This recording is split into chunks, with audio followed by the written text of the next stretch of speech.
नमस्कार दोस्तों, मैं हेमा शर्मा आपके अपने online platform Sanskrit by Hema ma'am में आप सभी लोगों का हार्दिक स्वागत करती हूं। कैसे हैं आप लोग? उम्मीद है कि सभी लोग अच्छे होंगे, मस्त होंगे, स्वस्थ होंगे और बिंदास होकर तैयारी कर रहे होंगे। एक पंक्ति आपके लिए, सभी के लिए है। मुश्किल नहीं है इस दुनिया में, तू जरा कोशिश तो कर। मुश्किल नहीं है कुछ भी इस दुनिया में, तू जरा कोशिश तो कर। ख्वाब बदलेंगे हकीकत में, तू जरा हिम्मत तो कर। तो यहाँ पर आप देखेंगे कि हिम्मत नहीं हारनी है, कोशिश करते रहना है और हिम्मत नहीं हारना है। तो चलते हैं, आज हम लोग पढ़ेंगे भास जी को पढ़ेंगे। महाकवि कालिदास जी, हम लोगों ने इससे पहले महाकवि कालिदास जी को पढ़ा था और अब पढ़ेंगे भास को पढ़ेंगे, जो कि ये जो नाटककार हैं, प्रथम नाटककार हैं लौकिक साहित्य के, लौकिक संस्कृत साहित्य में प्रथम नाटककार के रूप में ये जाने जाते हैं। और इनकी रचनाओं के बारे में भी पढ़ेंगे और इनका थोड़ा सा परिचय भी पढ़ेंगे। तो हम लोग चलते हैं, भास को देखेंगे, महाकवि भास। तो यहाँ पर आप देखेंगे इनके जीवन परिचय के बारे में थोड़ा सा जानेंगे, जहाँ से बहुत सारे क्वेश्चन बनते हैं। इनका जो समय माना जाता है, क्लियर वो भी नहीं है, माना जाता है कि 100 ईसा पूर्व से 200 ईस्वी तक के मध्य।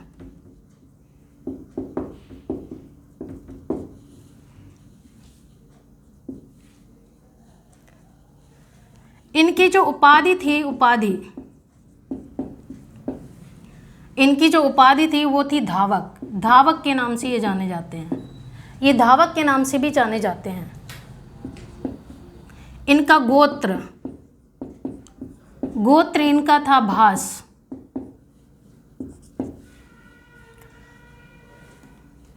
इनका प्रिय रस की बात करते हैं तो इनका प्रिय रस श्रृंगार भी था और वीर रस भी है। श्रृंगार रस भी इनको प्रिय है और वीर रस भी इनको प्रिय है। अलंकार की बात करते हैं, प्रिय अलंकार कौन कौन से हैं इनके?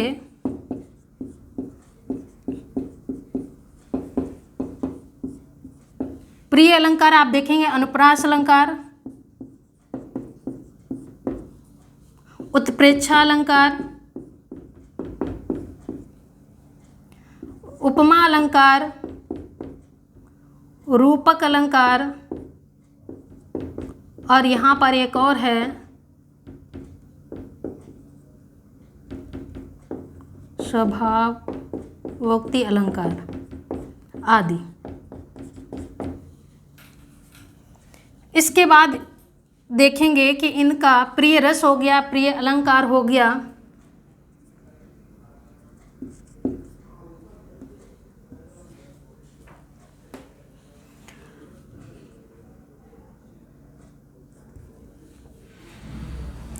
देखेंगे इनका समय क्या है, 100 ईसा पूर्व से 200 ईसा पूर्व के मध्य में है। उपाधि कौन सी है? इनकी धावक उपाधि है। उपाधि कौन सी है? धावक है। गोत्र कौन सा हो जाएगा? भास इनका गोत्र है। प्रिय रस कौन सा है? श्रृंगार रस, और इनका वीर रस हो जाएगा। प्रिय अलंकार, अनुप्रास, उत्प्रेक्षा और उपमा, रूपक, स्वभावोक्ति अलंकार है। यहाँ पर आप देखेंगे रीति इनकी कौन सी है? रीति वैदर्भी है। गुण देखेंगे, गुण ओज गुण, तीनों गुण के लिए जाने जाते हैं। ओज,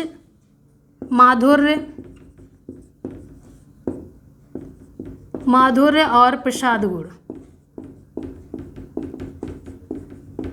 तीनों गुण हैं, तीनों गुणों के लिए जाने जाते हैं।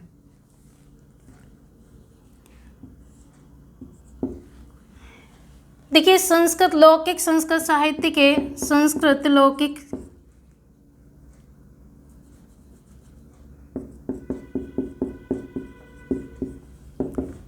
लौकिक संस्कृत साहित्य के प्रथम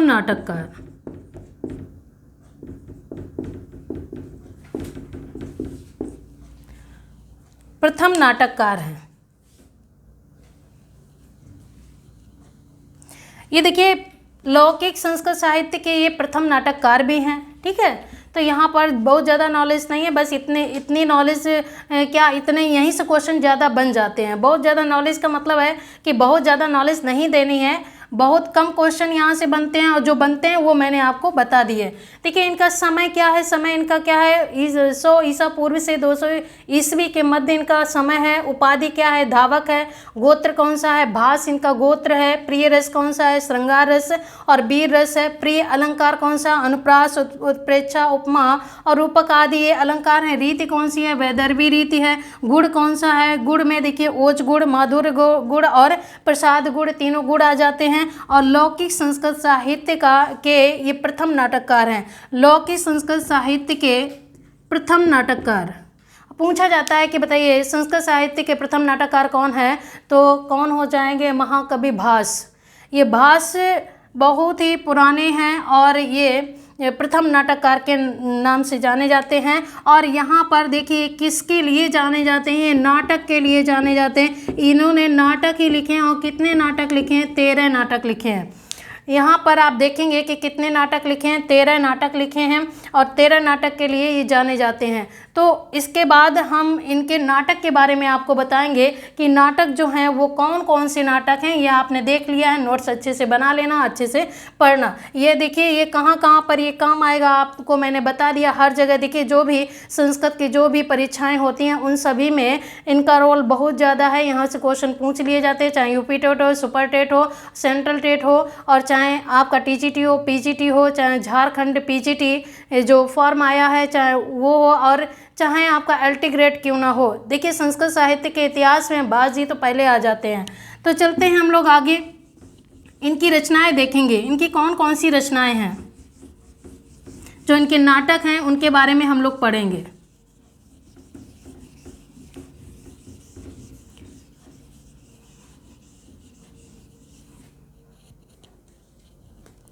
देखिए भास के नाटकों का वर्गीकरण देखेंगे यहाँ पर।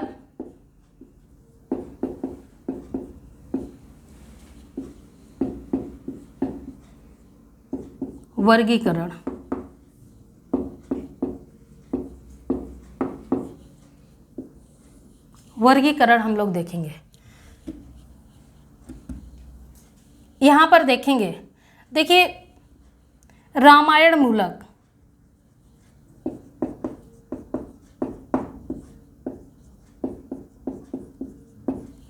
यहाँ पर आप देखेंगे कि रामायण मूलक कितने इनके नाटक हैं, 2 नाटक हैं। वो रामायण मूलक 2 नाटक कौन कौन से हैं, तो यहाँ पर आप देखेंगे वो 2 नाटक रामायण मूलक जो हैं वो कौन कौन से हैं।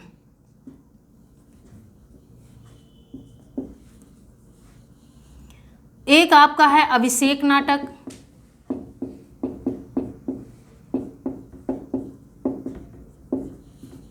अभिषेक नाटक में कितने अंक हैं, तो 6 अंक हैं। देखिए नाटक जो होते हैं अंकों में विभाजित होते हैं, अंकों में होते हैं। जो महाकाव्य होते हैं वो सर्गों में होते हैं। इसके बाद आप देखेंगे प्रतिमा नाटकम, इसमें अंकों की संख्या कितनी है, 7। कभी कभी यही पूछ लेता है कि बताइए प्रतिमा अंक में कितने नाटक हैं, प्रतिमा नाटक में कितने अंक हैं, तो कितने अंक हैं, 7 अंक हैं। अब यहाँ पर आप देखेंगे महाभारत मूलक,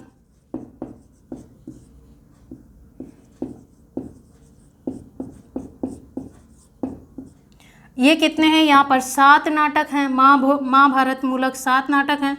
7 नाटक हम लोग देखेंगे इस तरीके से बारी बारी से। पहला आप देखेंगे मध्यम व्यायोग,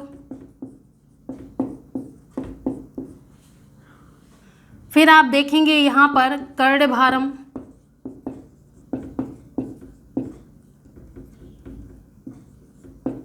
फिर यहाँ पर आप देखेंगे दूतवाक्यम,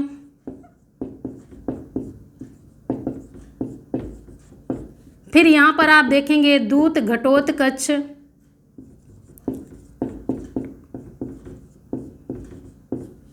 फिर आप यहाँ पर देखेंगे उरुभंगम। इसके बाद आप यहाँ पर देखेंगे पंचरात्रम। फिर यहाँ पर आप देखेंगे बालचरितम, हो गए ना 7, देखिए 1 2 3 4 5 6 7 हो गए। यहाँ पर आप देखेंगे यहाँ से लेकर और यहाँ तक, यहाँ से लेकर यहाँ तक, ये जो ये हैं 5, ये 5 नाटक ये एकांकी हैं। एकांकी का मतलब क्या होता है, जिसमें एक ही अंक होता है उसे हम एकांकी कहते हैं। देखिए मध्यम व्यायोग में कितने अंक है, 1 अंक है। कर्णभारम में कितने अंक है, 1 अंक। दूत वाक्य में कितने अंक, 1 अंक। दूत घटोत्कच में कितने अंक, 1 अंक। उर्भंगम में कितने अंक, 1 अंक। अब यहाँ पंचरात्रम को देखेंगे, नाम तो इसका पंचरात्रम है, लेकिन इसमें जो अंक हैं वो कितने हैं, 3 अंकों वाला है। ये कितने अंक हैं, इसमें 3 अंक हैं। और ये देखेंगे बालचरितम, बालचरितम में अंकों की संख्या कितनी है, तो यहाँ पर आप देखेंगे बालचरितम में अंकों की संख्या 5 है। ठीक है, यहाँ पर आपने ये देख लिया। अब ये थोड़ा सा और पढ़ लेते हैं। ये हो गया रामायण मूलक, मतलब रामायण, ये जो है ना अभिषेक नाटक का उपजीव्य क्या है, रामायण है। प्रतिमा नाटकम का उपजीव्य क्या है, रामायण। मतलब अभिषेक नाटक कहाँ से लिया गया, रामायण से। प्रतिमा नाटक कहाँ से लिया गया, रामायण से। तो यहाँ पर आप ये जरूर याद रख लेना कि अभिषेक नाटक में कितने अंक हैं, 6 अंक। प्रतिमा नाटकम में कितने अंक हैं, 7 अंक हैं। अब यहाँ पर आप देखेंगे मध्यम व्यायोग में कितने अंक हैं, 1। कर्णभारम और दूत वाक्यम, दूत घटोत्कच और उर्भंगम ये 5 हैं। इसमें कितने कितने अंक हैं, 1 अंक है। फिर इसके बाद आप देखेंगे पंचरात्रम में 3 अंक हैं, है 5 पर अंक कितने हैं, 3। बालचरितम में कितने अंक हैं, वो है 5 अंक। अब थोड़ी सी बातें यहाँ पर देख लेते हैं, क्योंकि बाद में हम इसको रफ कर देंगे। देखिए अभिषेक नाटक में इसमें किसका वर्णन किया गया है, तो राम जी जब वापस आते हैं, यहाँ पर राम जी का, ये रामायण मूलक है ना, तो राम जी जब लंका से वापस आते हैं रावण को मारकर, तो जो अभिषेक होता है उसी का वर्णन किया गया अभिषेक नाटक में। प्रतिमा नाटक की बात करते हैं तो यहाँ पर क्या होता है कि भरत जब अपने ननिहाल से वापस आते हैं, तो वहाँ पर रास्ते में जब मतलब अयोध्या के बाहर ही वहाँ जितने भी जो पूर्वज होते हैं उनकी प्रतिमाएं लगी होती हैं मंदिर में, तो उनके दर्शन करने के लिए जाते हैं। तो वहाँ पर देखते हैं कि उनके पिताजी राजा दशरथ की भी वहाँ पर प्रतिमा लगी है, तो वहाँ पर वो मूर्छित हो जाते हैं। तो उसी का वर्णन यहाँ पर है। इसके बाद आप देखते हैं मध्यम व्यायोग, और यहाँ पर भी यहाँ पर देखिए महाभारत की कहानी यहाँ पर आती है। और इसके बाद कर्णभारम में क्या आता है कि कर्णभार में इंद्र जो हैं वेश बनाकर मतलब छल करके और कर्ण से उनके कवच वगैरह ले लेते हैं और दान में वो दान दे देते हैं, तो उसका वर्णन दिया गया। दूत वाक्यम में क्या होता है कि श्री कृष्ण जो हैं दूत बन के जाते हैं समझाने के लिए दुर्योधन के पास कि युद्ध ना लड़ा जाए और समझौता हो जाए, लेकिन वो नहीं मानता है। इसके बाद देखिए दूत घटोत्कच, श्री कृष्ण जो होते हैं वो दूत बनाकर घटोत्कच जो भीम का पुत्र होता है घटोत्कच, उसको दूत बनाकर भेजते हैं धृतराष्ट्र के पास में, लेकिन वहाँ पर उनकी बहुत ही इंसल्ट की जाती है। फिर इसके बाद देखिए उर्भंगम, जब देखिए क्या होता है, द्रौपदी का जब चीर हरण हुआ था तो भीम ने प्रतिज्ञा ली थी कि द्रौपदी के बाल तभी बंधेंगे जब उसके खून से उसके बाल धुले जाएंगे। तो यहाँ पर क्या होता है, उर्भंगम दुर्योधन होता है उसकी जंगा को तोड़ते हैं, उसको मारते हैं। कौन मारता है, भीम मारते हैं, तो उसी का वर्णन है। पंचरात्रम, देखिए पंचरात्रम की कहानी क्या है कि द्रोण जो थे उन्होंने कहा, दुर्योधन को समझाया, उनसे अपनी बात को रखा, तो उसने कहा कि 5 दिन के अंदर अगर 5 पांडव मिल जाते हैं तो हम उनको आधा राजपाट दे देंगे। तो इस प्रकार से यहाँ पर वही सब कहानी है। इसके बाद यहाँ आते हैं बालचरितम में श्री कृष्ण का वर्णन किया गया है बालचरितम में। तो यहाँ पर आप देखेंगे कि बालचरितम में किसका वर्णन किया गया है, श्री कृष्ण का वर्णन किया गया है। तो इतनी सारी बातें मैंने यहाँ पर बता दी, अभी और भी बाकी है, तो कंटिन्यू बने रहिए आप लोग। इसके बाद आते हैं, ये देखिए कितनी हो गई, ये 7 हो गई, 7 2 कितनी हो गई, 7 2 9, ये 9 रचनाएं तो ये हो गई। अभी बची हुई हैं उनको हम बताते हैं, तो आप ऐसे ही देखते रहिए, पढ़ते रहिए।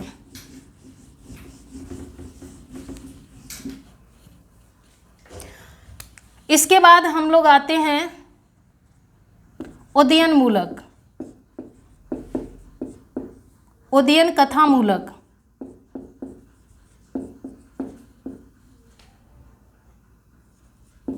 कितनी रचनाएं हैं? 2 रचनाएं हैं। कौन कौन सी है?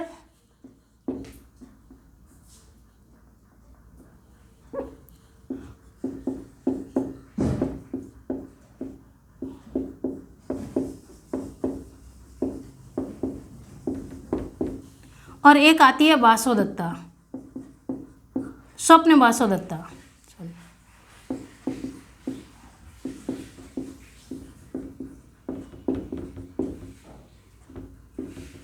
स्वप्न वासोदत्तम। देखिए प्रतिमा यौगंध रायण में अंकों की संख्या कितनी है? तो यहाँ पर आप देखेंगे 4 अंकों की संख्या है। अंकों की संख्या कितनी है? 4 अंक है। यहाँ पर आप देखेंगे कि स्वप्न वासोदत्तम में अंकों की संख्या कितनी है? तो यहाँ पर अंकों की संख्या कितनी हो जाएगी? 6 अंक। मोस्ट इम्पॉर्टेंट ये वाली रचना बहुत ज़्यादा पूछी जाती है, स्वप्न वासोदत्ता, स्वप्न वासोदत्तम। फिर इसके बाद में आते हैं कल्पना मूलक। कल्पना मूलक भी कितनी रचना है? 2 रचना है।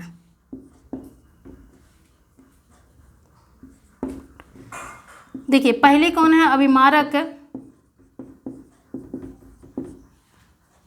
जिसमें कितने अंक है? 6 अंक हैं। इसके बाद यहाँ पर आप देखेंगे चारुदत्तम,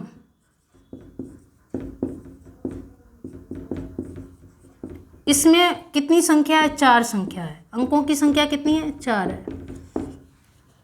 यहाँ पर अब देख लिया 4 बची हुई थी तो ये कंप्लीट हो गई। टोटल कितनी है? 13 है। टोटल इनके नाटक कितने हैं? 13 नाटक हैं। देखिए उदयन मूलक, उदयन कथा मूलक जो उदयन की कथा से संबंधित है वो प्रतिज्ञा यौगंध रायण है, जिसमें अंकों की संख्या कितनी है? 4 है। फिर इसके बाद में इसी से संबंधित कौन है? स्वप्न वासोदत्तम, जिसमें अंकों की संख्या कितनी है? 6। ये क्वेश्चन बहुत ज़्यादा पूछा जाता कि बताइए स्वप्न वासोदत्तम ये में अंक कितने हैं? कभी कभी पूछ लिया जाता है स्वप्न वासोदत्तम किसकी रचना है? तो ये क्या है? किसकी रचना है? भास की रचना है। कभी कभी पूछा जाता है बताइए स्वप्न वासोदत्तम ये है क्या? ये महाकाव्य है, ये नाटक है, क्या है? तो यहाँ पर आप देखेंगे कि क्या है? नाटक है। कल्पना मूलक के मतलब ये कल्पना, इसमें ये कहीं से ली नहीं गई, इनके कोई उपजीव्य नहीं है, ये कहीं से ली नहीं गई, ये कल्पना करके इनकी रचना कर दी गई। तो ये अभिमारक में कितने अंक हैं? 6 अंक हैं। और चारुदत्तम में कितने अंक हैं? तो 4 अंक हैं। तो इस तरीके से कितनी रचनाएं हो गई? 13 के 13 पूरे नाटक हो गए, उनकी पूरी रचनाएं हो गई 13। और जिसमें जिसमें विभाजित हैं वो भी मैंने आपको बता दिया। देखिए रामायण और महाभारत से बहुत ज़्यादा जो पूछ लिया जाता है कि बताइए किसका कौन सा उपजीव्य है, इस तरीके से भी बहुत सारे क्वेश्चन पूछ लिए जाते हैं। तो आपने बहुत अच्छे से समझ लिया होगा। उम्मीद है कि क्लास अच्छी लगी होगी। और जैसी भी क्लास लगे आप कमेंट्स करके ज़रूर बताइए।